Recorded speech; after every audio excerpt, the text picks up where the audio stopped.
एक वर्ष पहले श्रवणचार हमसे बिछड़े थे, तब से अब तक आंखों के आंसू भी सूखे भी ना थे और आज पहली पुण्यतिथि पर फिर आंखें भीग आई।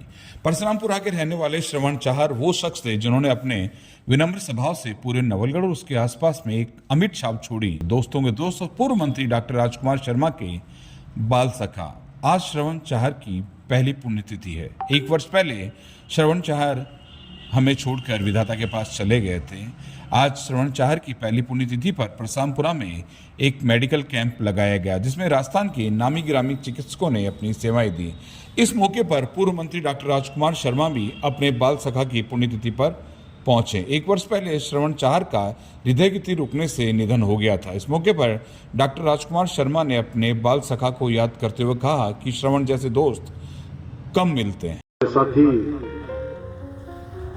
ये प्रथम पुण्यतिथि पर इस शिविर में विशेष रूप से पधारे हमारे सभी चिकित्सक साथी जो अपना कीमती समय निकालकर हमारे गांव वालों के लिए यहां पे परामर्श देने के लिए आए हैं। बस सबसे पहले मेरे बाल सखा और हमारे युवा विकास मंच के संस्थापक अध्यक्ष भाई श्रवणचार जी को श्रद्धा सुमन अर्पित करता हूं, भावभीनी श्रद्धांजलि अर्पित करता हूं।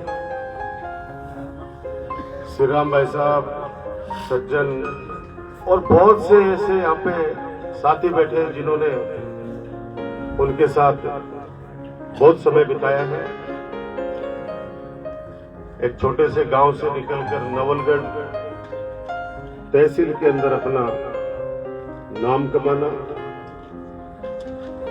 हर घर तक अपनी पहुंच बनाना। और मैं तो ये कहूंगा कि 2007 में जब युवा विकास मंच 2006 में शायद बनाया है, 6 में, तब ये सोनू वगैरह तो छोटे छोटे बच्चे थे सारे, राकेश, तब मुझे वो लेके जाते थे दूसरे गांव के अंदर मिलाने के लिए लोगों से, तो इतना सम्मान के साथ लोग मिलते थे। और मेरा परिचय पूरे नवलगढ़ विधानसभा में उन गांवों में भी कराया जहां पे मैं कभी गया भी नहीं था। और एक पर्दे के पीछे जो डायरेक्टर की भूमिका होती है, कभी फ्रंट पे नहीं आता था वो पर्दे के पीछे रह के और सारे कार्यों का संचालन करता था। और जहां पर लगता था कि नहीं यहाँ पे सुधार की आवश्यकता है, अपनी बेबाक राय हमें देते थे। चिकित्सा के क्षेत्र के अंदर नवलगढ़ के अंदर क्या होना चाहिए, मैंने तो पूरी जिम्मेदारी भाई सरवन को दे रखी थी कि आप जाके देखो क्या क्या वहां हमारे जो अस्पताल में लोग आते हैं उनको और क्या क्या सुविधाएं मिल सकती है, क्योंकि पैसे वाला तो इलाज कहीं भी करा सकता है, गरीब आदमी को इलाज कराने के लिए ब्याज पे पैसे लेने पड़ते हैं, जमीन गिरवी रखनी पड़ती है। तो वो सारी सुविधाएं हमारा सोच था युवा विकास मंच का कि अपने नवलगढ़ में होनी चाहिए। तो चिकित्सा के क्षेत्र के अंदर हमारे संस्थापक अध्यक्ष जी का बहुत बड़ा योगदान था। और मुझे खुशी है इस बात की कि उनका पूरा परिवार, उनके भाई, भतीजे, सुपुत्र, आदरणीय भाभी, सब लोग उनके कार्यों को, उनके सपनों को आगे ले जाना चाहते हैं। आदमी जन्म लेता है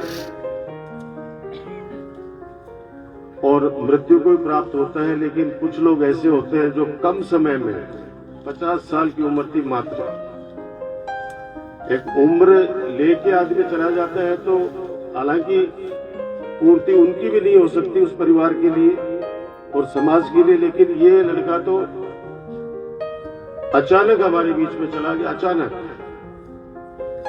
एक दिन पहले मेरे पास जयपुर था, खूब हमारी बातचीत हुई। उसके बाद में सुबह आराम से दौड़ रहे थे, दौड़ते दौड़ते ही हृदयघात हुआ।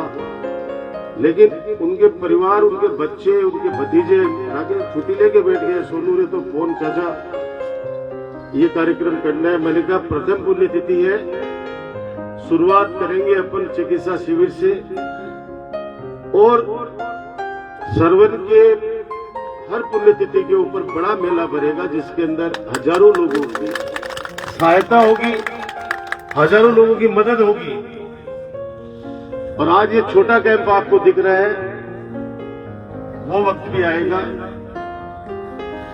जब बड़े स्तर के ऊपर प्रचार प्रसार करके, क्योंकि मेरा उसमें योगदान सिर्फ आज उपस्थित होके दे पाया हूं।